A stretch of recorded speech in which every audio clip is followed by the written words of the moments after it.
نے ایک کام کیا پھر اس کے بعد اتر گئے. حضرت حنزلہ جیسی شخصیت, اللہ اکبر. کون ہے پتہ ہے حنزلہ؟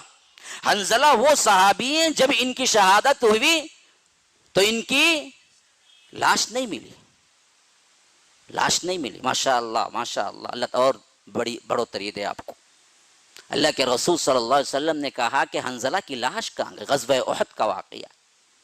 صحابہ ڈھونڈنے لگے تو ایک پہاڑ کی چوٹی پر کیا ہے اونچائی پر لاش رکھی ہوئی تھی. صحابہ جا کے اٹھائے تو لاش میں سے پانی ٹپک رہا تھا. کہا کہ ماجرا کیا ہے؟ بیوی سے معلوم کرو. بیوی سے بات ہوئی تو بیوی نے کہا کہ آج ہماری پہلی شادی کی رات تھی اور اعلان ہوا جنگ کا تو یہ نکل پڑے, حتیٰ کہ کیا ہے غسل بھی نہیں کیا, اس واسطے شاید کچھ ہوا ہوگا. تو اللہ کے رسول نے کہا میں شہادت دیتا ہوں یہ اصل میں فرشتوں نے انہیں غسل دیا ہے. غسیل الملائکہ کہلائے, جن کی لاش کو فرشتوں نے غسل دیا, جن کی شہادت کو رب نے قبول کیا. ان کا احوال, ان کا واقعہ آتا ہے کہ ایک مرتبہ گھر سے نکلے تو کہہ رہے تھے نافق حنظلہ نافق حنظلہ نافق حنظلہ, حنظلہ منافق ہو گیا, حنظلہ منافق ہو گیا, حنظلہ منافق ہو گیا. راستے میں صدیق اکبر ملے, انہوں نے پوچھا کہ حنظلہ کیا بات ہے, اپنے آپ کو منافق کہہ رہے ہو؟ کہا کہ ہاں. کہا کہ کیوں کہہ رہے ہو؟ کہا کہ اللہ کے رسول کی مجلس میں جب میں ہوتا ہوں اور اللہ کے رسول صلی اللہ علیہ وسلم کی باتیں سنتا ہوں تو جنت اور جہنم مجھے یوں نظر آتی ہے گویا کہ سامنے ہے, ایسا ڈر پیدا ہوتا ہے. لیکن گھر جب آتا ہوں بیوی بچوں میں ہوتا ہوں تو وہ کیفیت نہیں رہتی, کہیں میں منافق تو نہیں ہو گیا, اس واسطے میں اپنے آپ کو منافق کہہ رہا ہوں. صدیق اکبر نے کہا اچھا یہ حالت تمہاری ہو رہی تو یہی حالت میری بھی ہے. تب تو صدیق بھی منافق ہو گیا, نعوذ باللہ. دونوں مل کے اللہ کے رسول صلی اللہ علیہ وسلم کے پاس پہنچے اور کہا کہ اللہ کے رسول ہم دونوں ڈر رہے ہیں کہیں ہمارے اندر نفاق تو نہیں آ گیا ہے. اللہ کے رسول نے پوچھا کیا ہوا؟ کہا کہ آپ کی مجلس میں ہوتے ہیں تو ایمان ہمارا بڑا تازہ ہوتا ہے اور گھر میں جاتے ہیں تو ایمان ہمارا کیا ہے دوسری حالت میں ہوتا ہے, کمزور ہو جاتا ہے, کہیں یہ ڈغلے بازی تو نہیں, یہ نفاق تو نہیں. تو اللہ کے رسول نے پوچھا کہ کیا ایسا ہوتا ہے؟ کہا کہ ہاں اللہ کے رسول ایسا ہوتا ہے.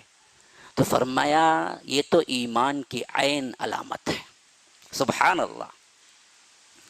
اے ڈرنا اپنے ایمان کے بارے میں, کہیں نفاق تو اندر نہیں آ گیا ہے, ایمان کی عین علامت ہے. میں پوچھتا ہوں بیٹھنے والیوں سے کتنی مرتبہ اس طرح کا احوال آپ کے دل میں پیش آئے, کہیں میں منافق تو نہیں ہو گیا ہوں, میرے اندر زیادہ جھوٹ مکاری آ گئی, یہ کہیں نفاق تو اندر نہیں آ گیا. ایسا کتنی مرتبہ آپ نے سوچا ہے؟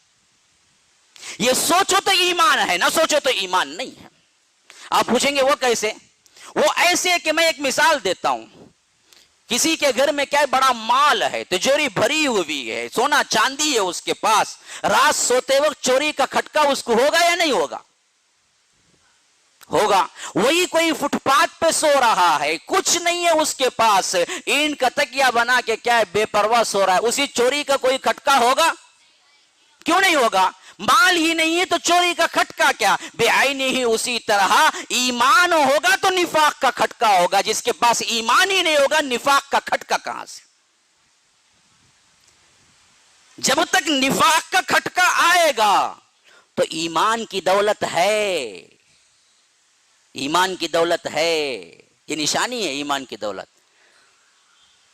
کھٹکا ہی نہیں آ رہا ہے, وہ سمجھتا ہے میں پکا سچا مسلمان ہوں, میں تو جنتی ہوں, میں تو 5 وقتہ نمازی, میں تو فلاں ہوں.